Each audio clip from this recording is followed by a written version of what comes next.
Baie welkom by die voorlesing van die Afrikaanse Sabbatskoolles vir blindes en swaarsiendes. Hierdie lesse word voorsien deur die Wêreldkonferensie van die Sewende Dag Adventiste Kerk.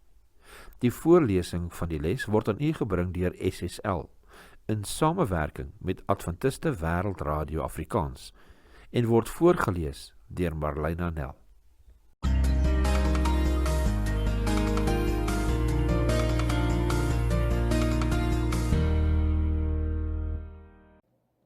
Maandag 27 Julie. Onbaatsigtige liefde. Lees 1 Korintiërs 9 vers 1 tot 6. Hoe gee Paulus ons hier 'n praktiese voorbeeld oor die aard en werking van onbaatsigtige liefde? Ons lees 1 Korintiërs 9 vers 1 tot 6. Is ek nie 'n apostel nie? Is ek nie vry nie? Het ek nie Jesus Christus ons Here gesien nie? Is julle nie my werk in die Here nie? As ek verander geen apostel is nie, is ek dit tog seker vir julle, want julle is die seël op my apostelskap in die Here. My verantwoording aan die wat my beskuldig is dit: het ons dan geen vryheid om te eet en drink nie?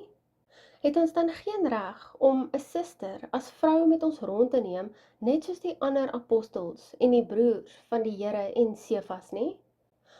Of het net ek en Barnabas geen reg om die hande arbeid na te laat nie? 1 Korintiërs 9 vers 1 tot 6. Let op Paulus se verdediging van sy apostelskap in 1 Korintiërs 9. Met die eerste oogopslag lyk dit asof hierdie skrifgedeelte niks met die voorafgaande bespreking, die een waarin kennis teenoor die liefde gestel word, te maak het nie. Hou egter in gedagte dat die Koine-Griekse konteks van die Bybel nie volgens hoofstukke ingedeel is nie. Paulus se leer in 1 Korintiërs 9 hou dus verband met die voorafgaande inligting. Dit is aaneenlopend met die leer wat in hoofstuk 8 gegee word. Hoofstuk 9 bied ons inderdaad 'n praktiese voorbeeld van 'n onbaatsigtige liefde vir Christus en vir die gemeente. Terwille van die liefde is Paulus bereid om 'n paar van hierdie voordele waarop hy geregtig is prys te gee. Vers 4 sê die reg om te eet en drink. Hierdie dui op finansiële bystand in die algemene sin van die woord. As 'n apostel was Paulus geregtig op lewensmiddels, verskaf deur diegene wat hy bedien het.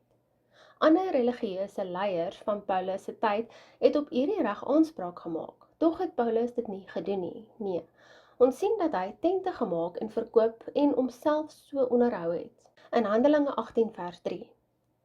1 Korintiërs 9 vers 5 sê, die reg om 'n medegelowige as eggenote saam met ons rond te neem.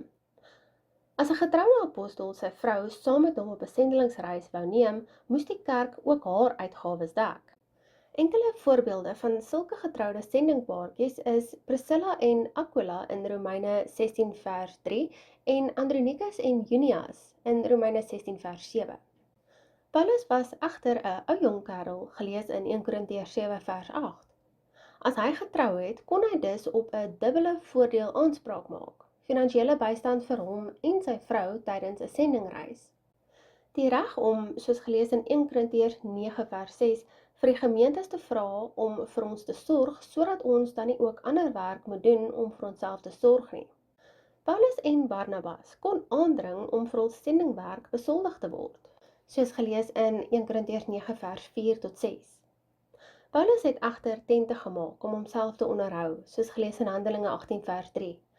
Ongelukkig weet ons nie wat Barnabas se beroep was nie, net dat hy baie vrygewig was. Handelinge 4 vers 36 en 37 sê vir ons: En Joses, wie se bynaam onder die apostels Barnabas was, wat as dit vertaal word beteken seun van vertroosting, 'n Lewiet, van geboorte uit Siprus, het 'n stuk grond gehad en dit verkoop en die geld gebring en aan die voete van die apostels neergelê. En derhalwe was hy bereid om homself te onderhou. In 1 Korintiërs 9 vers 7 tot 11 brei Paulus uit op die gedagte wat hy reeds in vers 6 genoem het. Hy wys dat dit nie onredelik sou wees om van die gemeente te verwag om hom en Barnabas te onderhou nie. Hy skryf dat die wat die evangelie verkondig, hulle lewensonderhoud uit die verkondiging van die evangelie moet ontvang en noem dat hierdie voorskrif van die Here kom, soos gelees in 1 Korintiërs 9 vers 14.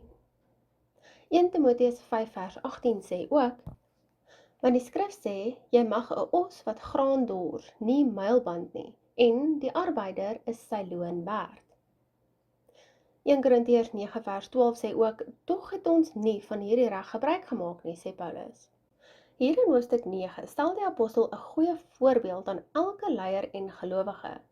Hy verloon diself, lees gerus 1 Korintiërs 9 vers 1 tot 18, en voer aan dat dit tot voordeel van evangelisasiewerk in Korinte is.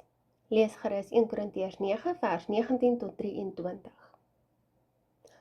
Dikwels is mens op bepaalde voordele of regte geregtig.